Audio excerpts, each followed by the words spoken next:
Mama Chilel Jawara, Your Excellency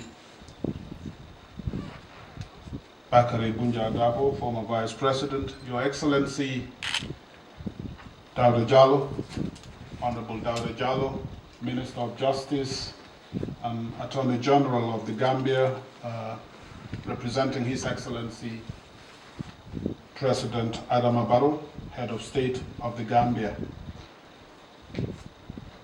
Excellencies, Mr. Tal, the chairperson of the KaiaraCLO, trustees of KaiaraCLO, Excellencies, ambassadors, permanent representatives, permanent secretaries, diplomats, senior government officials, all protocols duly observed.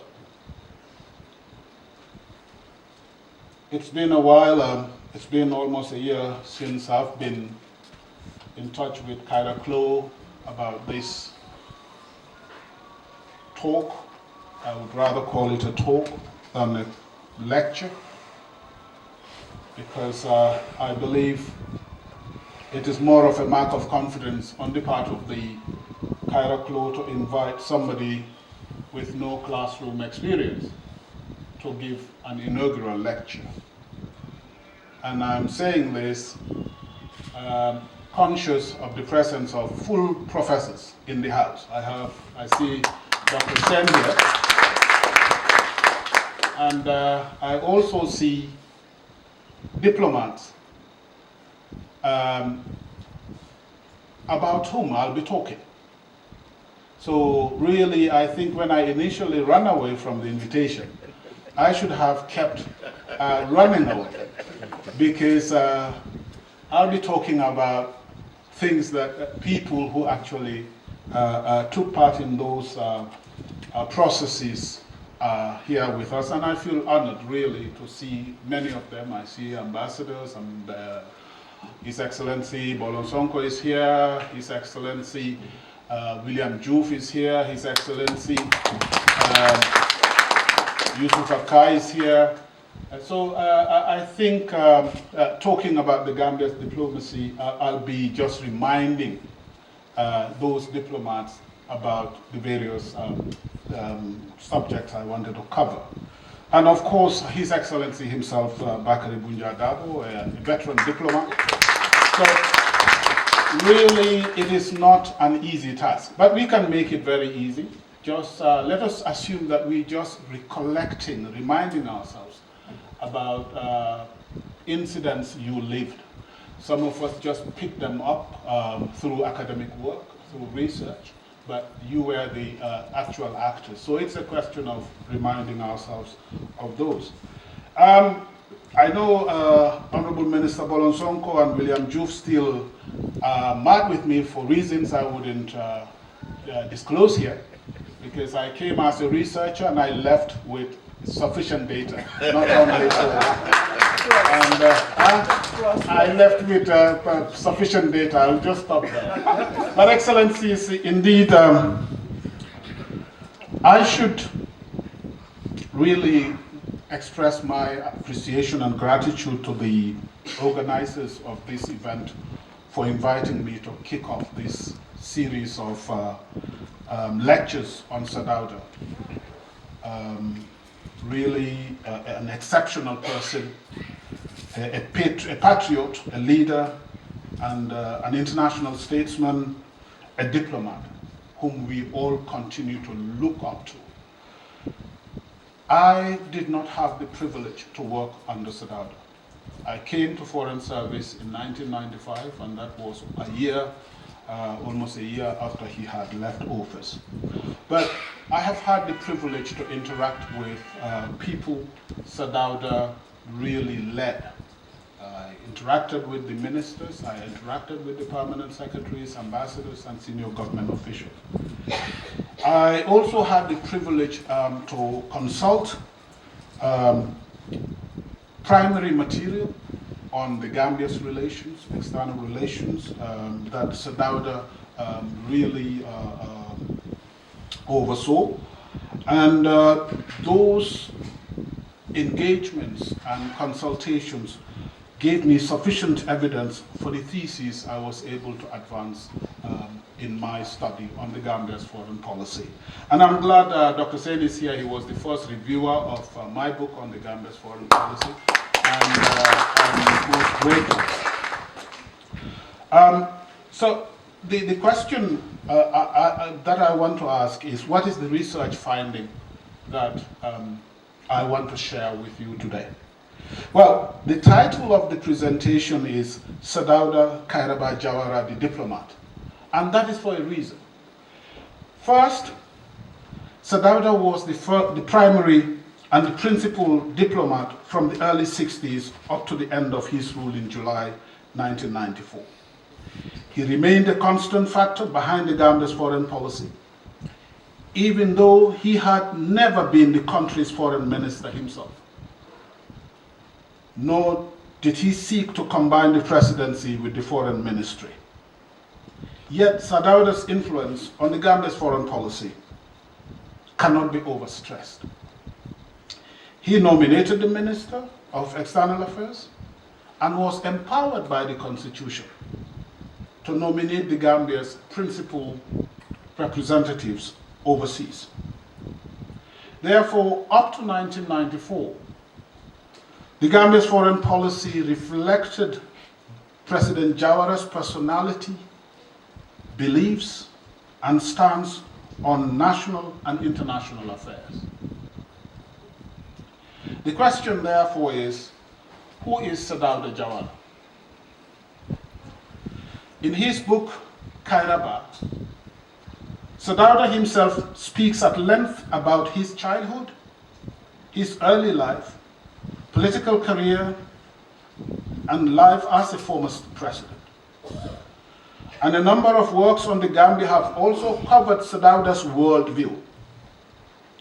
Therefore, in my view, there's no need to rehash some of those, but what we can retain from those accounts is that Sir Dawda was a rational leader. He was popular, shrewd, pragmatic, realistic, or realist, not in the theoretical sense of the word, but a realistic person. And I think when I say a realist, students of international relations would appreciate what I'm trying to say, the hawkish tendency. But Sir Dawda is a realist in the common sense of the word. Sir Dawda is also very pragmatic and moderate, a peacemaker and a pioneer at the same time. Sir Dawda's rationality was summed up by one of his English associates, who described Jawara as being more scientific than political. I quote him, and he says, Sir Dawda wants to look at all the facts and then comes to his conclusion as if he were solving an equation.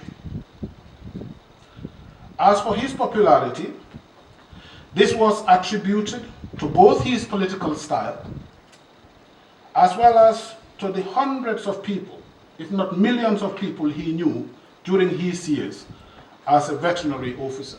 Well, I'll say hundreds of people because as a veterinary officer, then we were less than 500,000, so he could only know so many in the country. So he himself was quoted as saying once, "There is not a cow in the country that does not know me."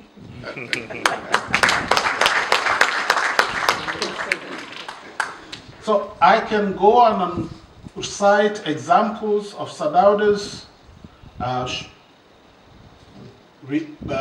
status, Sir Dawda's realism. For example, Alan Wake, a renowned commentator on African affairs, summed up Sir Dawda's shrewdness in the following terms.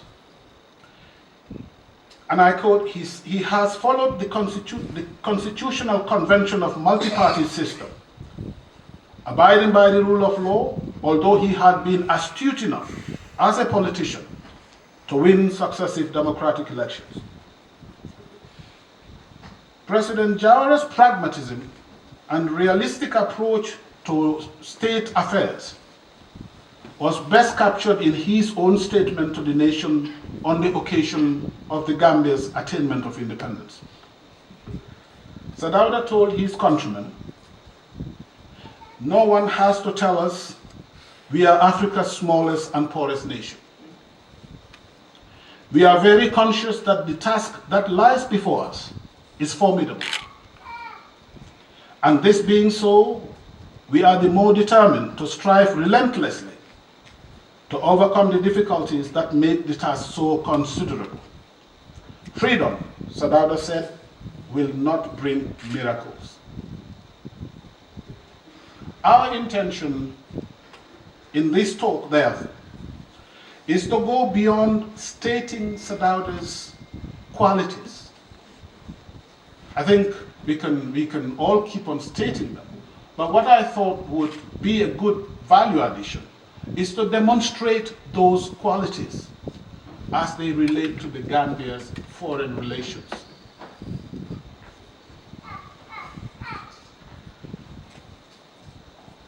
To do that, I have chosen some foreign policy events, episodes, and processes that shed light on Sir Dawda as a rational, pragmatic nationalist, a Pan-Africanist, a pioneer peacemaker, and a champion of human rights. I have chosen 5 episodes, events, and processes for this purpose. First, I thought we should jointly reflect on the Gambia's diplomacy in the immediate post-independence years. This will bring us closer to this will allow us to have a close assessment of our relations with Senegal. It will also give us an insight into our engagement in multilateral diplomacy, as well as in economic diplomacy. I know time is not there, but another area we thought we could also reflect on is the Gambia's role in the Commonwealth and the OAU in those formative periods. We should also quickly look at the Gambia's role in ECOWAS intervention in Liberia, which, as one of the speakers has indicated, has set the stage for the peace support operations that ECOWAS and indeed African Union have embarked upon in recent years. The Gambia's role in the institutionalization of human rights, Dr. Obi has put an emphasis on this, and this I thought we should just quickly look at before we conclude with a quick look at the Gambia's policy towards independence movements. I must hasten to recognize that the risks associated with such an approach can be considerable. First, one such risk is the potential charge of reading into the evidence rather than reading out of the evidence. The attribution of multi-causality is another pitfall we are mindful about. And finally, a presentation of this nature cannot be exhaustive, and this may constitute a source of frustration for some readers or listeners who may be expecting topics that have been excluded. Now, if we start with the first point, that is the Gambia's policy, foreign policy during the immediate post-independence period. Not only was the country, or not only did we have small territory, 11,000 square kilometers, a population of 300,000 at independence, a GDP of £9 million, a country with so many difficult attributes would certainly be confronted with one thing, and that is viability.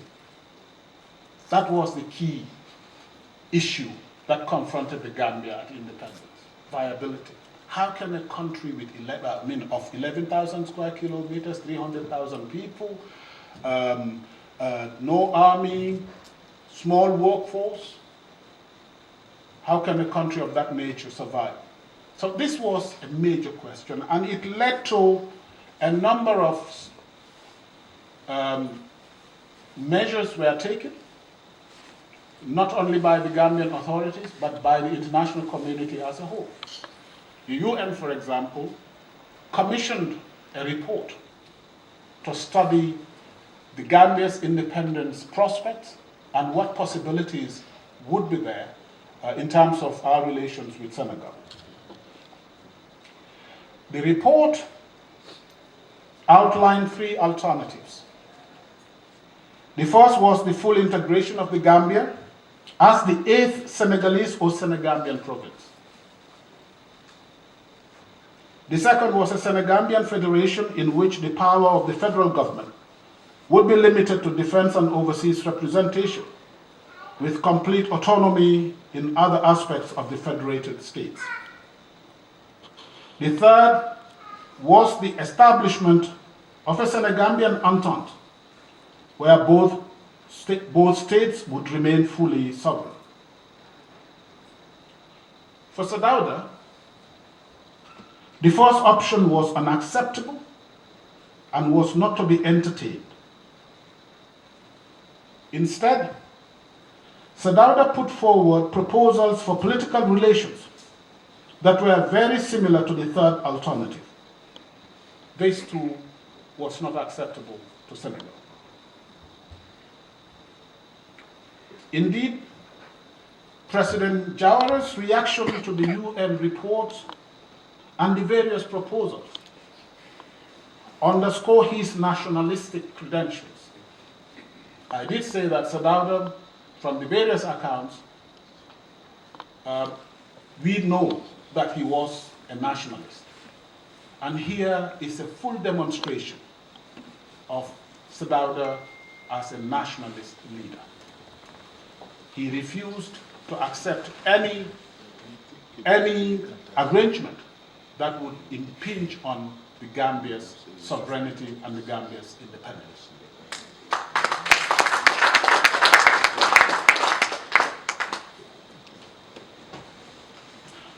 The Gambia's viability for Sir Dawda was seen to lie not in a merger with Senegal,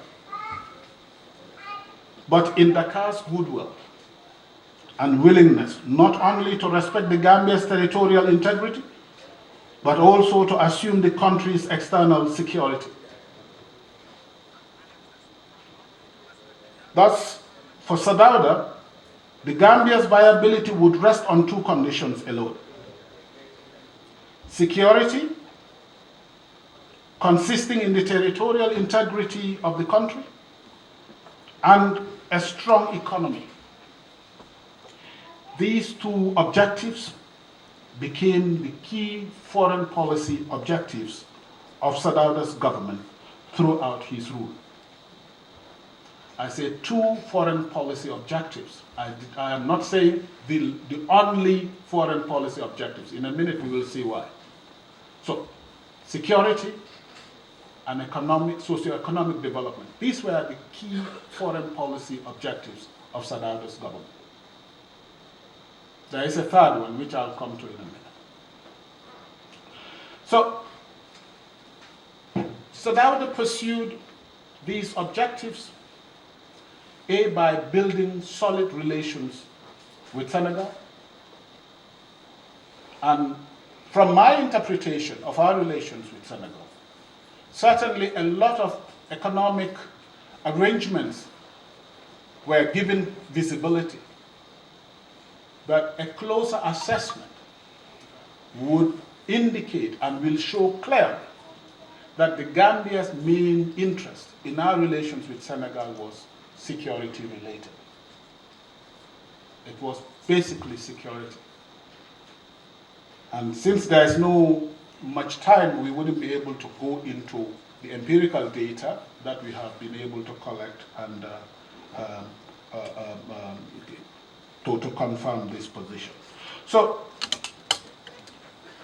to have these strong relations with Senegal, I am sure His Excellency, the former Vice President, and many senior personalities here would recall, on the 18th of February, on the day of the Gambia's independence, 3 agreements were signed with Senegal. One was the agreement of cooperation on foreign policy. The second was an agreement of cooperation on matters of security and defense. And 3 was a convention on the joint development of the Gambia River Basin. Now, these agreements were given all sorts of praise, and the government really considered them as a way of bringing the 3 countries together. But now, bringing the 3 countries together for what? This is where some of the challenges lay. For the Gambia, it was more of promoting national security in many ways.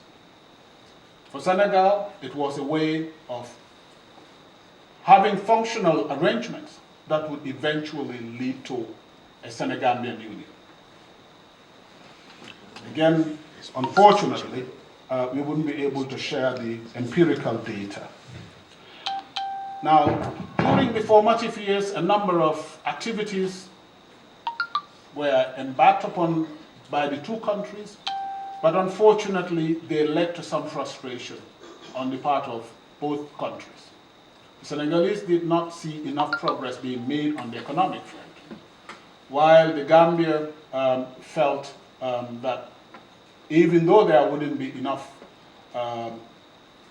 progress on the economic front, good relations would be needed for the country's security and survival.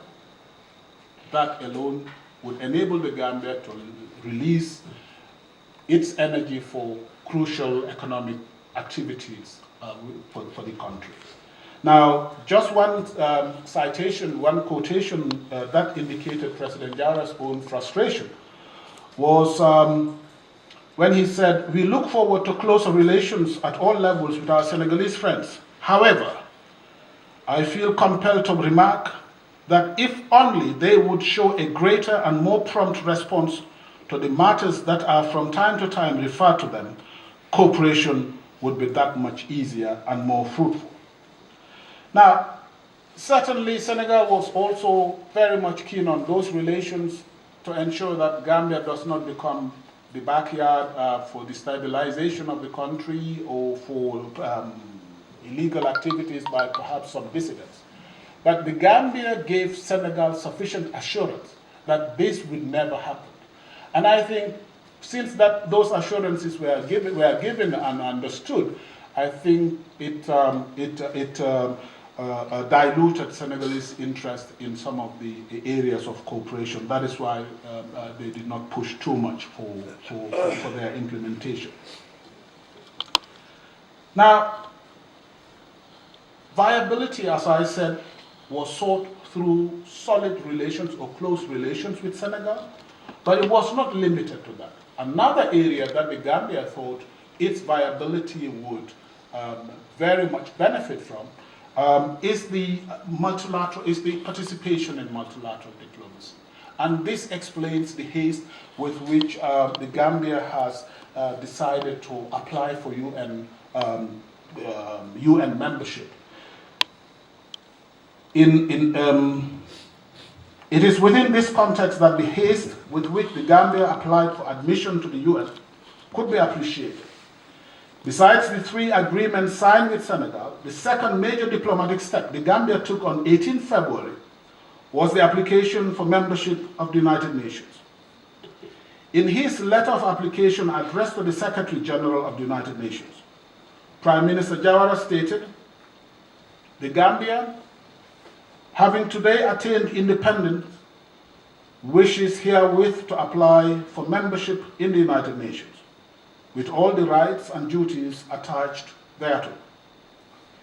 The Security Council Resolution 200, taken at its 1190th meeting in March 1965, recommended the admission of the Gambia to the organization, and the General Assembly approved the Gambia's membership in September 1965, making the Gambia the 116th member of the United Nations.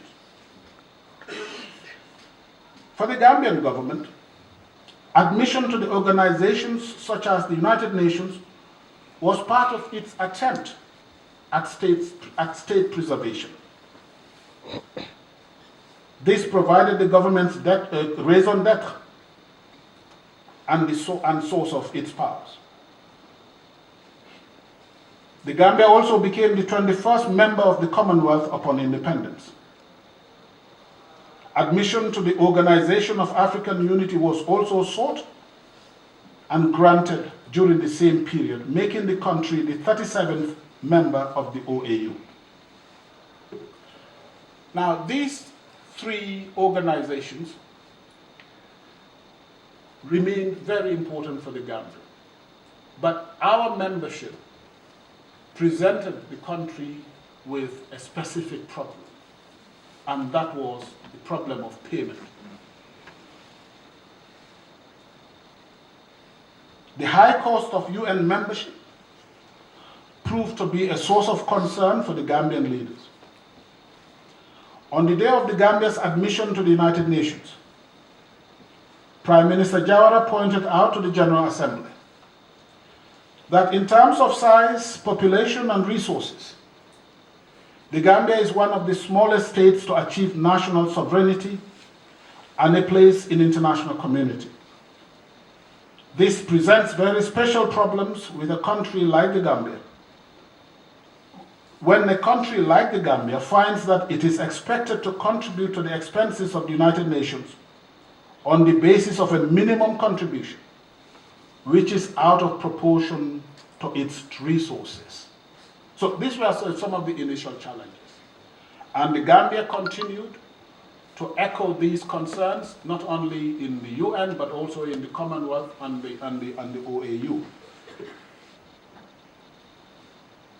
For the Commonwealth and the OAU, the Gambia was able to get a revised assessed contribution, so that the country's contribution to those organizations was reduced, but it could not get the UN to revise its the country's assessed contribution. Now, the result is that the Gambia did not have a permanent representation at the UN up to the mid-70s. Financial constraints, the high cost of participation in these things, in these organizations, were advanced by the government as the main reason for our inability to be fully represented in the United Nations. This resulted in the fact that though the country took a position on the various issues before the General Assembly, it was frequently absent from the roll call votes, even on matters of importance to Africa. In 1968, for example, the Gambia was absent during the United Nations vote on Rhodesia, but yet the Gambia government was able to issue a very important statement on Rhodesia, even though the country was absent. So, Excellencies, this is the second area that was opened on the outside world as a way of preserving and ensuring the Gambia's viability. That's membership in international organizations. The third area, as I said, was the economic diplomacy that the Gambia embarked upon immediately after independence. And again, the empirical data that is available shows that up to 1967, the United Kingdom provided the bulk of funding for the Gambia, and perhaps some good economic performance led to the UK withdrawing some of those support, but much of it was based on the United Kingdom. and links with UK, Europe, as well as religious affinity with Middle East, bolstered the government's efforts in mobilizing assistance from these regions. Hopefully, we should be able to share the data for us to see this type of support and the importance of international support to the Gambia throughout the period. If you look at the recurrent budget, the development budget, you would see the importance of development support that the international community has provided to the Gambia, particularly for the development vote. And the Honorable former Vice President is here, who was also the Minister of Finance, and he would confirm this. Now, the economic diplomacy was not at all costs. We all recall, as the Honorable former Vice President reminded us, the Gambia breaking relations with Libya in 1980, when it became clear that relations with Libya were problematic, not only for the Gambia certainly, but for a number of West African countries. And at that time, the GPTC was already established and some support was coming from Libya. But despite all that, the Gambia government, President Jawara, felt that Libya was a threat to our security, not only to national security, but to regime security, and as a result, relations were broken up. So here again, we have the economic objectives being pursued alongside the security objective. Now, we did talk about the Gambia's participation and the difficulties of paying or contributing to the running of some of these institutions because of the assessed contribution that the Gambian authorities found to be a bit high. But once the government took its position firmly in some of these countries, in some of these organizations, in the Commonwealth particularly, and in the OAU, there we see Jawara's role as a unifier. It would be recalled that the white minority rule was a challenge on the continent, particularly in Southern Africa. Rhodesia in particular was a problem within the Commonwealth, and the OAU had taken initiatives to withdraw from the Commonwealth, some members of the OAU, to withdraw from the Commonwealth if the conditions they had put in place were not fulfilled by the UK. Again, the unilateral declaration of independence of Smith and the international response, including the response of the United Nations General Assembly, are well documented. But look at how President Jawara has treated that very delicate matter. The problem of Rhodesia, which dominated the Commonwealth Conference in 1965, 1966, and 1967, consisted not what attitude should be taken, but what action should be taken. Most African states favored the use of force to dislodge the Smith regime, but Britain opposed this option. This is why a number of African countries felt it important and necessary to break up relations with the United Kingdom if their conditions were not met. Now, Sir Dawda's response was, the Gambia remains solidly and unequivocally behind any move which aims at putting an end to the illegal regime in Rhodesia and establishing majority rule. The Gambia government does not, however, see how this can be achieved by severing relations with Great Britain at this critical stage. To do so would be to shut the door against direct negotiations with the country which is still primarily responsible for the affairs of Rhodesia. Similarly, The Gambian government cannot see how withdrawing from the Commonwealth would hasten the solution to the Rhodesian problems. So this is the position of President Jawara. So while he is supporting independence for some of these countries, he felt some of the radical moves that were being preached were not necessary because he believed in the dialogue. And that could have been broken if members had withdrawn from the Commonwealth. Well, another take is, yes, as a country, we need to be self-serving sometimes because we are talking about it at a time, about a period when much of the recurrent support, or support to the recurrent expenditure was coming from the UK. So breaking ties at that time was not, I don't think that would have been clever. Now, although the African countries took that decision, only 9 out of the 36 members of the OAU broke off relations with the UK. Although the problem of Rhodesia was not solved until 1980, the rift created in the Commonwealth over the question disappeared by 1969. In that year, the Commonwealth Conference saw a massive turnout of African leaders who had withdrawn their threat to leave the organization. Much of the outreach was undertaken by President Jawara. Now, the OAU too had similar problems, and it was paralyzed by a series of political crises.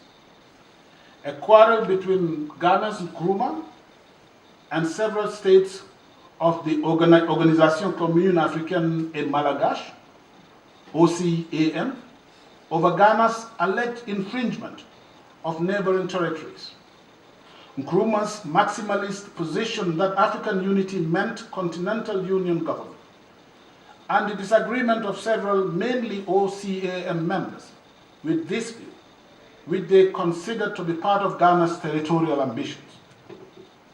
The divergence led several states to advocate a boycott of OAU summit, scheduled to take place in Accra in September 1965. Here again, Sir Dawda went around to preach for solidarity, to preach for unity. As a result, the threat to boycott the common OAU summit in Accra were not carried out. The summit took place in Accra in October 1965, and Jawara, as head of the newest member state, was called upon to reply to Nkrumah's opening speech. There was no boycott. So again, this is Jawara, the unifier.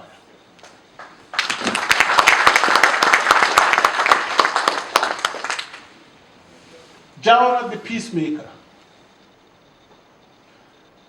This was in full display in the 1980s, in the early 1980s.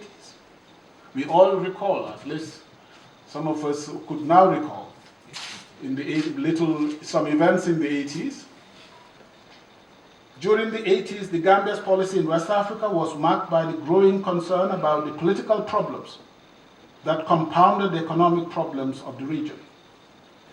These problems assumed alarming proportion during the latter half of the 1980s. Relations between the Gambia and Senegal left much to be desired following the disintegration of the Senegambian Confederation. Senegal and Mauritania broke off relations. Tuareg rebels were active in both Mali and Niger, and political unrest and student demonstrations became commonplace in Ivory Coast, in Cote d'Ivoire. Civil, religious, and student uprisings were shaking the very foundation of Babangida's military regime in Nigeria. But it was the Liberian Civil War, which broke out in 1989, that posed the greatest threat to peace and security of the region. Let me sum up quickly. This happened when Jawara was the chair of ECOWAS. There is a protocol relating to mediation, peacekeeping, peace resolution, management, and the resolution of conflicts. Now, this became Jawara's preoccupation, to ensure that ECOWAS works to bring peace to Liberia, because the insecurity in that country threatened the whole region. First, the Standing Mediation Committee had several meetings here. Liberian factions had several meetings here. And the summit itself, the authority itself, had its meetings under Jawara's chairmanship. And it was under Jawara's chairmanship in Bamako when a peace agreement was reached in Liberia. I'm summarizing this incident in the interest of time, but this is the role that Jawara played. And it was during this period, under President Jawara's leadership, that ECOWAS decided to send its first peace support mission to any country. So when we have today an ECOWAS mission, or even before today, we had the ECOWAS mission in Sierra Leone. We have the ECOWAS mission here in the Gambia. We have the ECOWAS mission in Guinea-Bissau. And as I speak, we are working on an ECOWAS mission for Sierra Leone. The foundation was laid by Sir Dawda. It was laid during Sir Dawda's leadership of ECOWAS. And we need to recognize this. And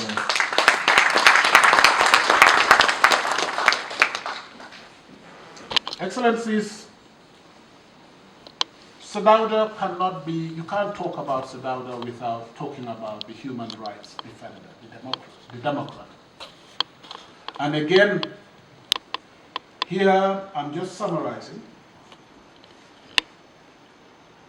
Certainly, with independence, a number of African countries became members of the United Nations and then members of the Universal Declaration on Human Rights. But the institutionalization of human rights did not take place in those early days.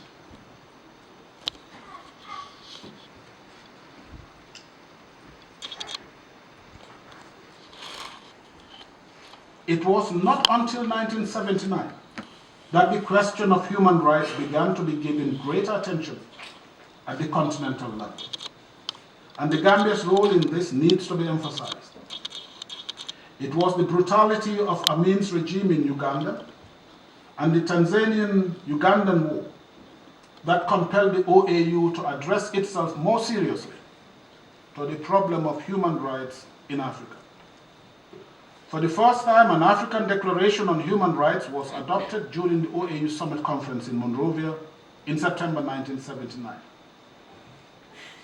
Though the proposal of the declaration had several sponsors, those sponsors include Senegal and Mauritius, it has been established that much of the credit for making it a priority issue belongs to the Gambia's president, who runs a model small republic and has placed himself at the forefront of human rights campaign in the continent.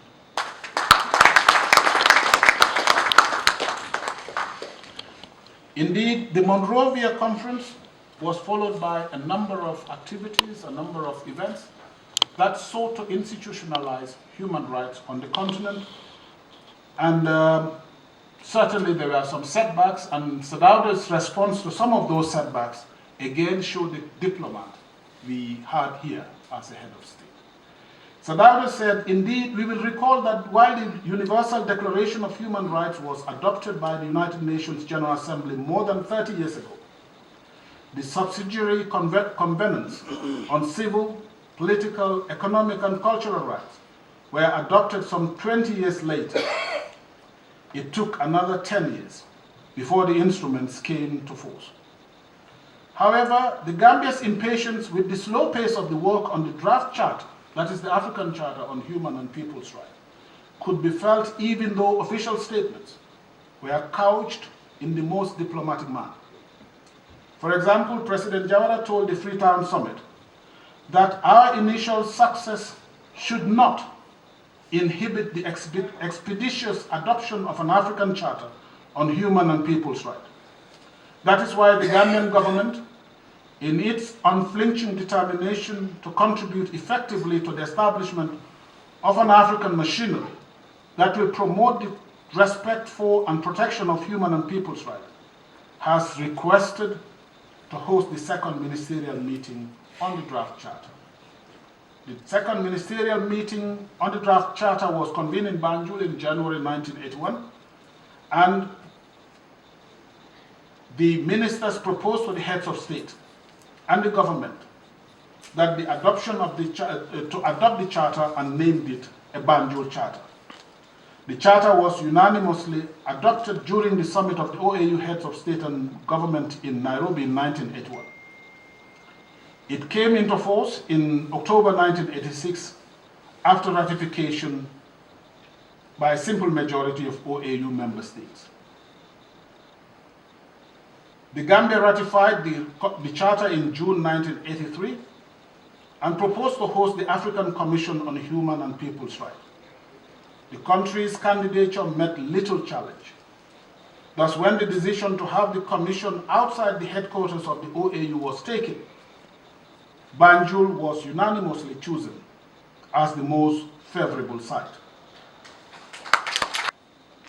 The naming of the African Human and People's Rights Charter after Banjul and the establishment of both the African Human Rights Commission and the African Center for Democracy and Human Rights Studies in the Gambia indicate the amount of value entrepreneurial activities that the country's human rights activism won her.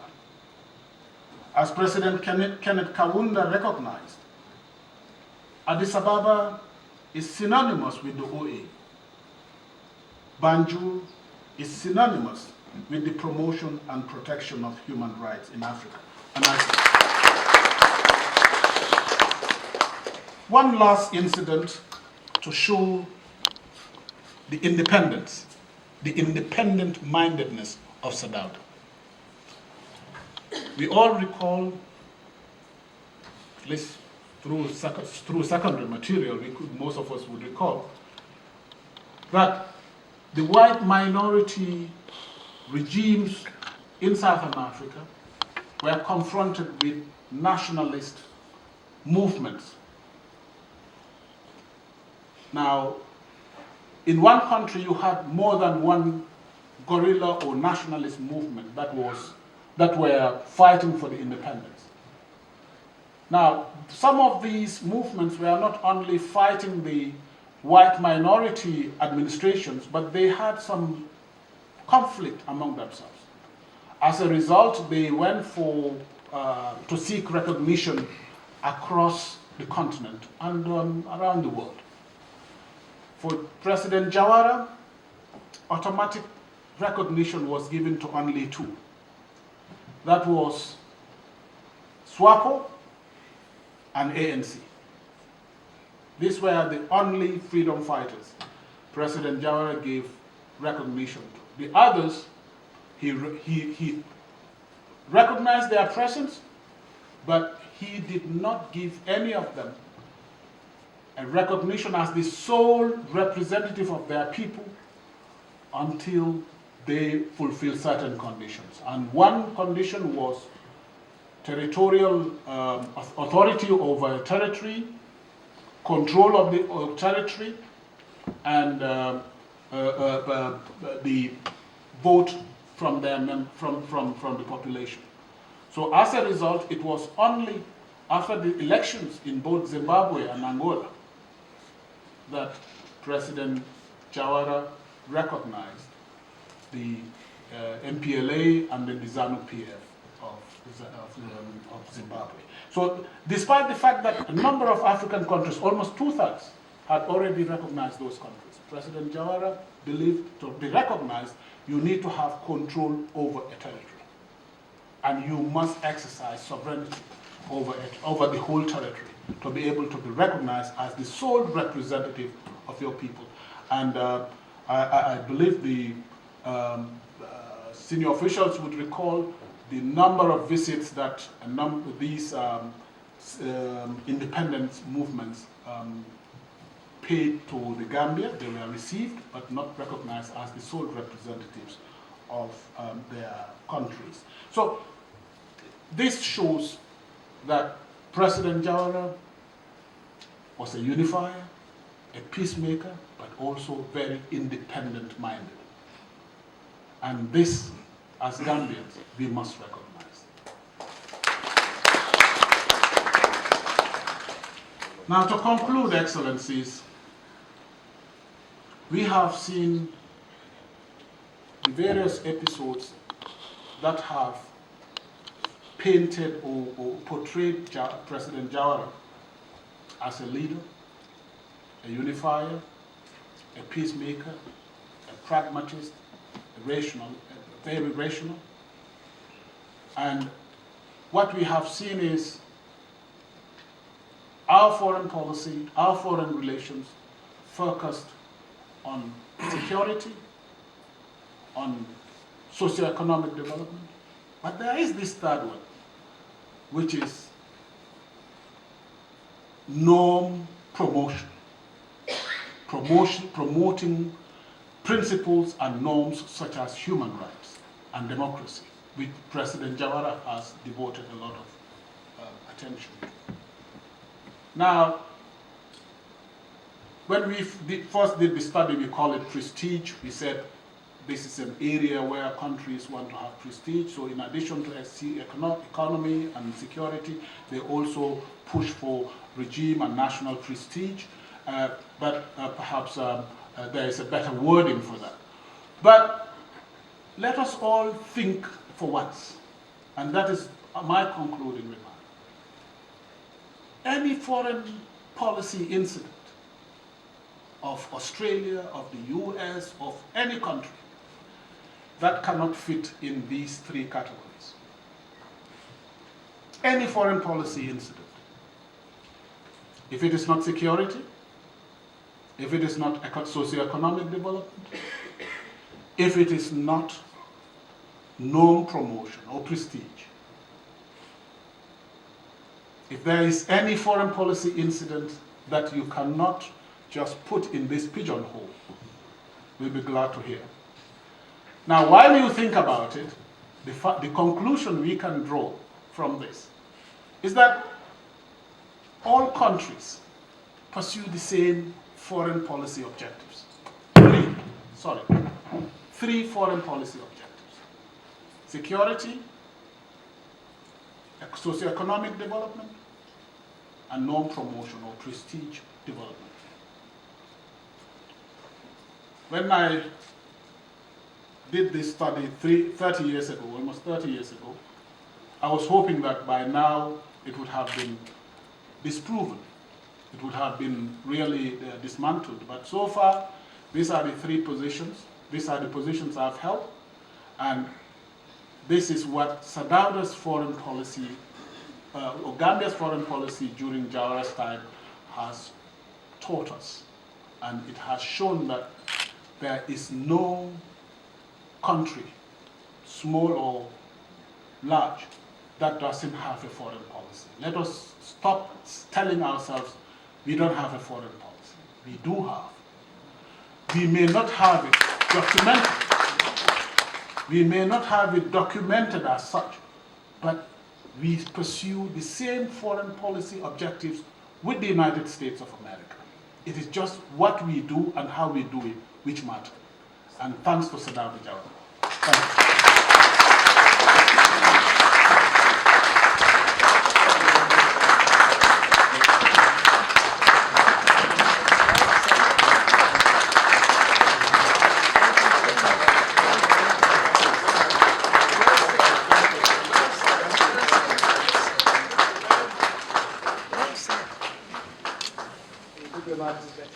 Cannot be described better in any given circumstance. Dr. Omar Aliieu Touray, KaiaraCLO is very grateful and thankful to you for delivering this wonderful speech, wonderful lecture on Sir Dawda, the diplomat. We have here the representative of the father of the nation, the President, His Excellency Adama Barrow, in the person of the Honorable Minister, Dawda Kaiaraba, and we will give him the opportunity to say a few words also on his own behalf and on behalf of the President on their thoughts about Sir Dawda and KaiaraCLO. Thank you. I'm sitting in for the President, but my instruction was go and listen in. But Tal will tell you, we are taught to be ready to say something on your feet anytime. Your Excellency, former Vice President of the Republic of the Gambia, Your Excellency, the former First Lady, Your Excellency, the President of the ECOWAS Commission, Right Honorable former National Assembly member of the High Table, Council Tal, Dr. Obi, and all the distinguished Gambians that are in the audience. Quite a lot of you are here. We cannot even begin to list you. On behalf of His Excellency, the President, we thank KaiaraCLO for this laudable initiative to keep alive the legacies of the first President of the Republic of the Gambia, who is not an ordinary person in the Gambian history. When I looked at the Banjul Declaration that is behind us, as a lawyer, I reminded myself that he started towards the last days of his rule to implement his belief on environmental matters. And one evidence that I found from my field, that's the law area, he removed the environment, which was a unit under the Ministry of Health. I think his former cabinet ministers are here. And in 1994, precisely May in 1994, he assented to the current National Environmental Management Act. He did not only create the National Environment Agency as we know it today, Sir Dawda, but in that legislation he created an Environmental Council, which he is to chair as the President. Normally, presidents don't chair boards or governing councils. But I think it goes to show how much he is attached to environmental matters. Unfortunately, he assented to that legislation in May 1994, and we all know 2 months after what happened. He never get to chair a single meeting of the National Environmental Council. 22 years after his rule, during the period of the former president, for 22 years, National Environmental Management Council never met. Not even once. The current president revived the National Environment Management Council, and they met even last month. And that is the 3rd meeting during President Barrow's time. For 22 years they've not met, but that's the 3rd meeting within the last 7 or 8 years of President Barrow. President Barrow is a great friend of the Sir Dawda family, even when Sir Dawda himself was alive, and this continues to date. One testimony of that is the recent legislation that we passed into law for the benefits of former presidents. I'm glad to inform you publicly, President Barrow has approved for those benefits to start with the widow of Sir Dawda. he approved it, and as we speak, instructions have been conveyed to PMO and the National Treasury for the benefits to start flowing to her. MashaAllah. So, to the organizers, we are with you in this journey, and I can assure you President Barrow's full support to your initiatives, and he will definitely positively respond anytime you call on him in one way or the other. Thank you very much.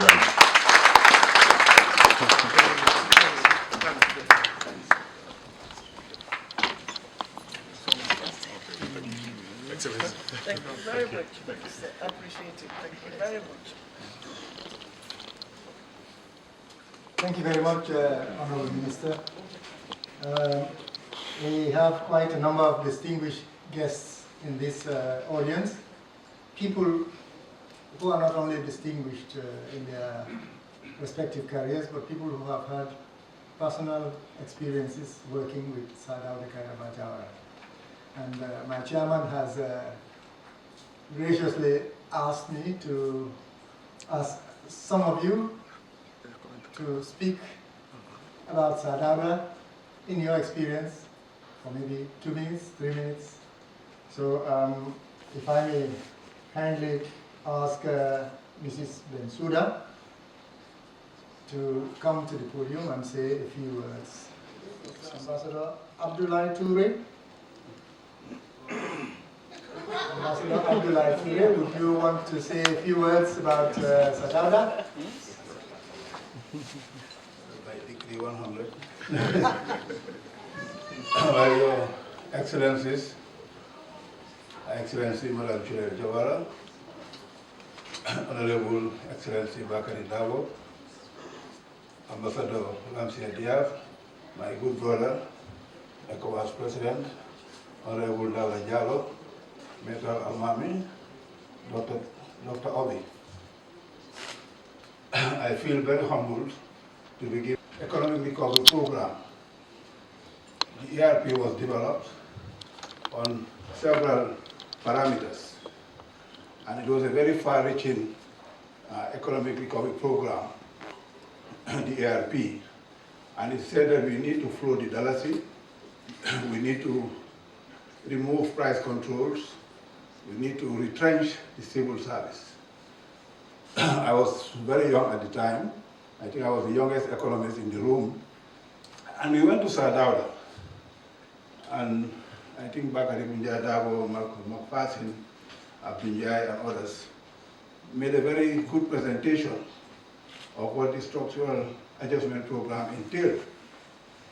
He listened attentively and looked at everybody in the eye and said, wow, these measures are very far-reaching. And everybody was quiet. He said, you want me to flow the dalasi? Everybody was quiet. You want me to liberalize trade? You want me to divest of public enterprises? You want me to retrain the civil service? And everybody was quiet. He said, well, do we have a choice? Everybody was quiet. He said, what do you call it? They said, it's called the Structural Adjustment Program, Economic Recovery Program. He said, well, since we don't have a choice, and it's called Structural Adjustment Program, we either adjust or we bust. And adjust, we did. Gambia became the first country to qualify under Article 8 of the IMF, and the dalasi became convertible currency.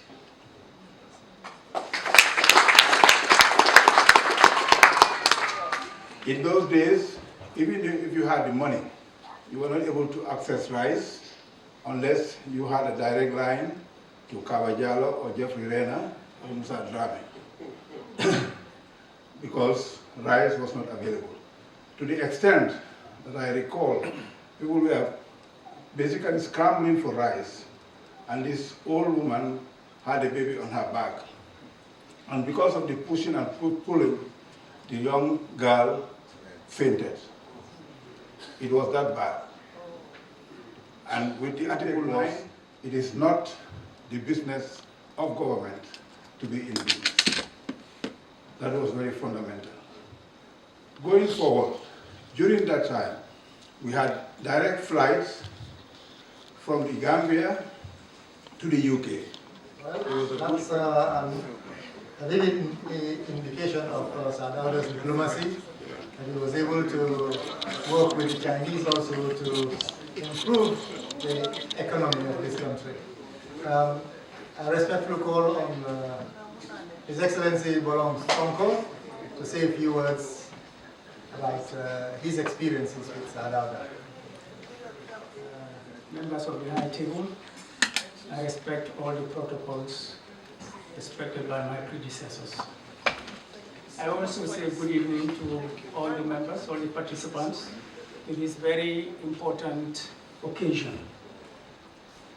But I will want to associate myself very much with these events, particularly the organization KaiaraCLO, what they're trying to do. This is a weakness in our country. We don't sing the heroes, our heroes. Other people we let other people sing it. And this is a disease of today.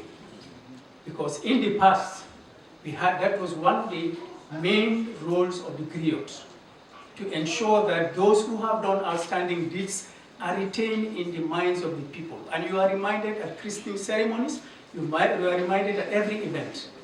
And the essence of that is to give an ambition to others to emulate what he has done. Sir Dawda was really an outstanding leader who loved his country and whose legacy we need to sing, whose legacy we need to project to the world.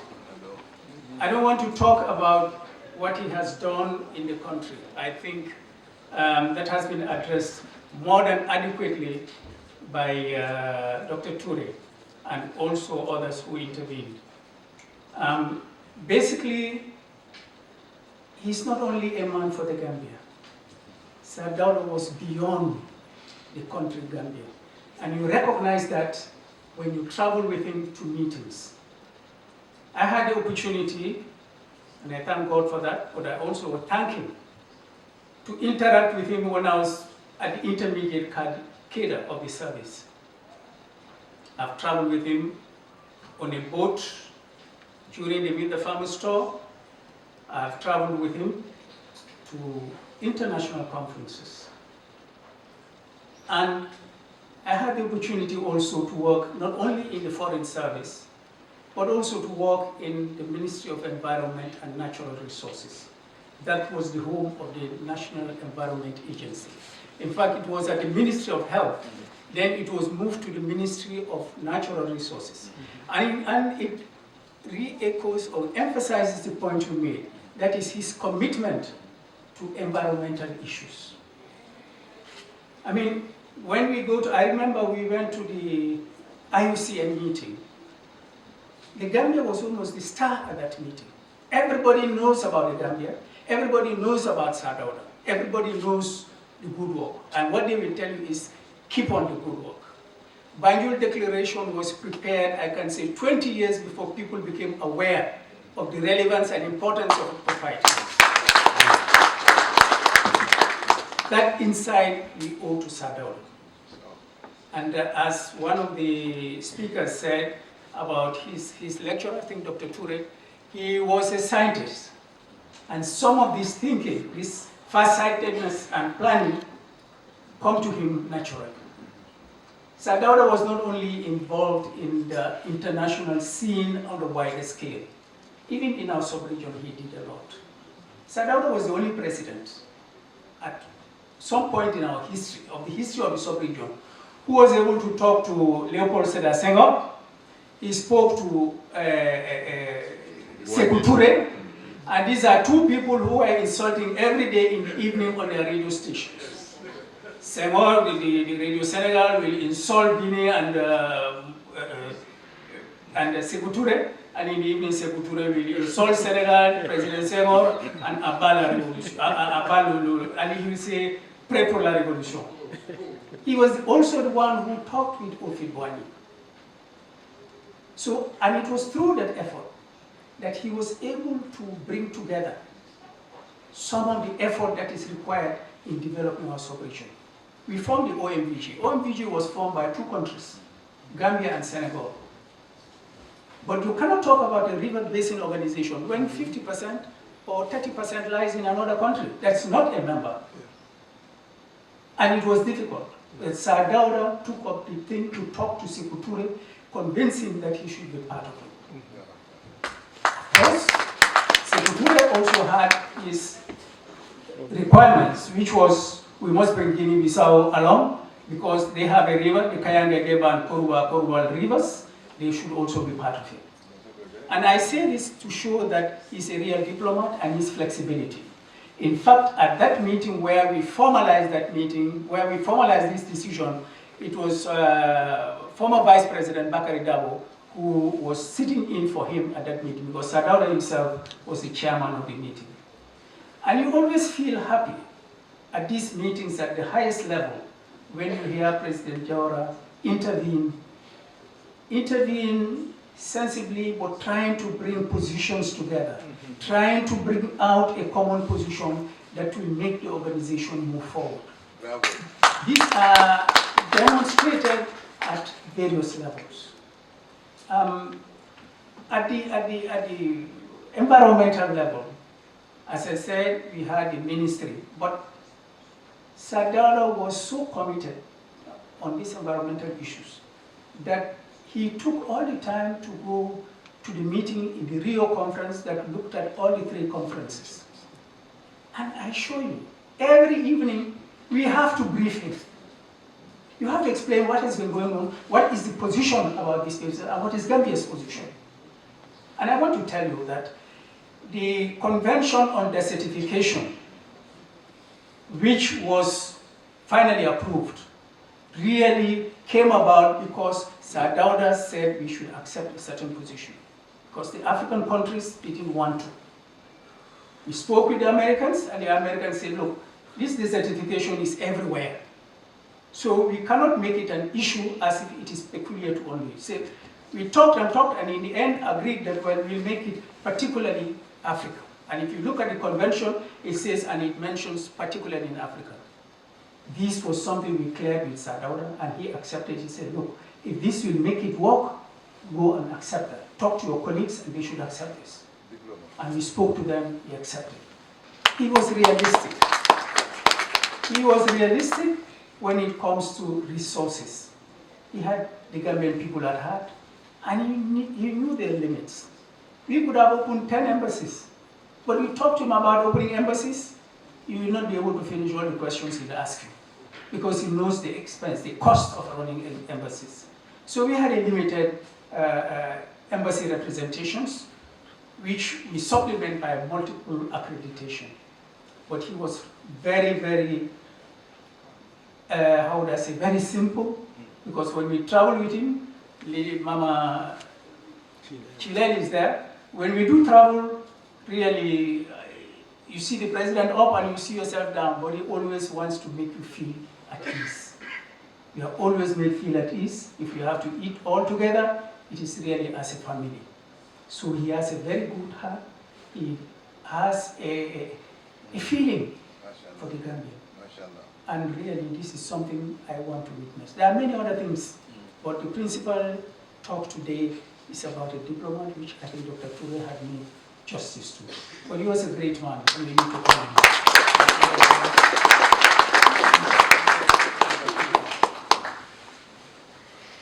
I know there are many people in this audience who would like to say something about Sir Dawda and their experiences with him. But can we now ask Professor Sen to take the scene and make his own contribution? I'll start with His Excellency, the former Vice President, Mr. Bakary Bunja Dabo, His Excellency, Dr. Aliieu Touray, President of the ECOWAS Commission, Honorable Minister of Justice, Attorney General, Mr. Jallo, our able chairperson, Mr. Lawyer Almami Funding-Tal, and also Dr. Obi, and all other members of trustees, distinguished ambassadors, former ministers, and all distinguished personalities who have graced this occasion in honor of Sir Dawda. Sir Dawda's legacy is something we will sit here and talk about the whole night and it won't end. But I am so pleased that you were all able to turn up and listen to this important lecture.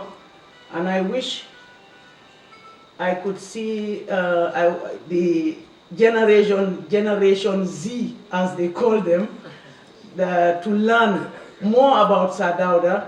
I was expecting to see most of the university students, because our aim in KaiaraCLO is to make sure that we distribute this Banjul Declaration to all the schools in the Gambia, because Jawara's legacy is something that will never die. So we want all the schools to continue to know about this important personality. I also thank, I would not go without thanking personally the representatives of the Chinese ambassador. I would want to say that China was one of our earliest diplomats in the Gambia. I remember when I was young and in school, we had the agricultural support from China, and we used to call their rice the Chinese rice, and also the help with the stadium. So thank you very much, and for your contribution, and still contributing towards the development of the Gambia. I would also like to acknowledge my former permanent secretary when I was ambassador, Madam Touray, who always had an ear for us. And as a woman of substance, I want her to be recognized today, that we appreciate her service that was rendered to us. A woman after my own heart. Today, Your Excellencies, my task this evening is extremely very easy, as I have to thank you for making this day possible. The rich leadership legacy of Sir Dawda is shining bright in the centenary year of his birth. We have learned a lot from what the distinguished personalities have said here, especially Dr. Touray. And Dr. Touray, we are so much honored that you have opened this door for us as the first lecture in a series of lectures that we will be having as KaiaraCLO. We want this thing to continue, and every year, inshallah, we will be having distinguished personalities to come and talk about Sir Dawda. On behalf of the Board of Trustees, I wish to thank very much for gracefully accepting our invitation to deliver the inaugural lecture of the Sir Dawda Kaiaraba Jawara Pan-African Lecture Series. I thank you all. Have a great evening. And Happy New Year in advance.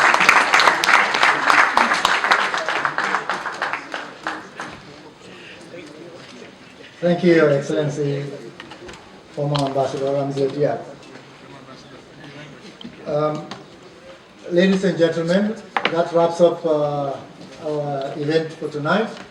We give you a rendezvous next year, hopefully on Sir Dawda's birthday itself.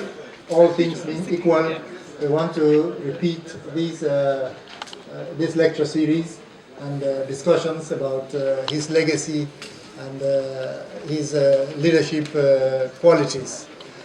In the meantime, we will continue to distribute the Banjul Declaration. We have a policy of personalizing it for individuals, and I'm sure those on the high table will knock on your doors very soon, and also other distinguished members, as well as embassies and diplomats around the country. We thank you very much, and we wish you a happy New Year in advance. Thank you.